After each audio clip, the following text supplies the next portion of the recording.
is that the filter bags typically send a lot more of the fine dust back into the air of your shop.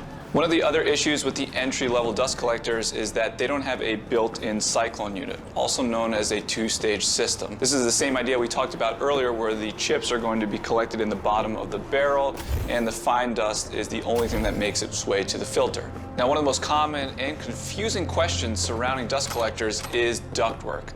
I did a ton of research on how to set one up properly, went back and forth, but in the end, opted not to run PVC duct in my shop, and here's why.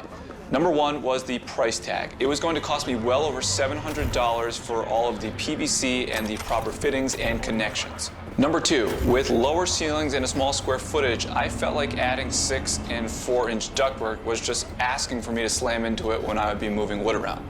Plus, I felt like it was going to look a little bit like a hamster cage in here. Number three, and the final reason, is my 1.5 horsepower unit really isn't designed to support a large run of ductwork. So here's what I did instead.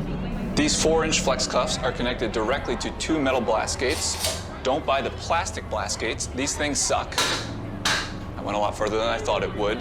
The hoses are connected to the blast gates using these thumb screw pipe clamps, which are super easy to use.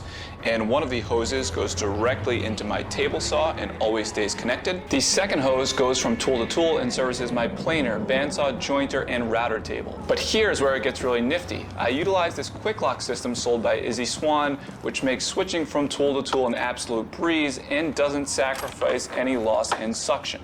Now, if you're going to opt for a ductless setup like I have, I highly recommend this system. And yes, I understand that you're sacrificing performance by using a flex hose instead of a smooth duct system, but I'm willing to sacrifice the performance for all of the reasons that I outlined earlier. Now, I've used a couple different 4-inch hoses in my shop, and this one sold by Fulton is by far my favorite, plus it's made in the USA. Go America! One of the other decisions you're going to have to make regarding dust collection is how to filter the air. Now, companies sell air filters, also known as air scrubbers, for anywhere from $200 to $800, depending on the size of your shop. Now, there is a cheaper DIY option that involves furnace filters and a box fan that you can make yourself. Whenever I felt like I needed to filter the air, I went even cheaper and just duct taped a furnace filter to the box fan. And it worked fine. I considered purchasing an air filter for my shop, but here's what I opted to use the money for instead.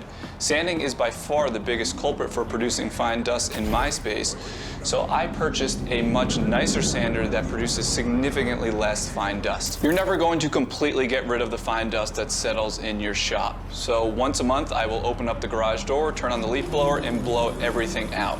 If you're not in a garage and don't have that luxury, I would definitely consider adding an air filter to limit the amount of fine dust that could potentially make its way to the rest of your house if you're in a basement, for instance. And now you know everything there is to know about dust collection. All right, I'm turning off the camera now. Bye.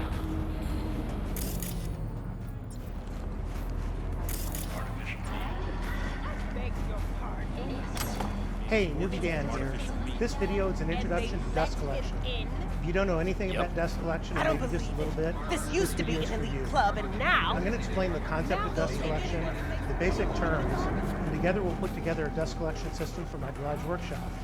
So if that sounds interesting to you, stick around.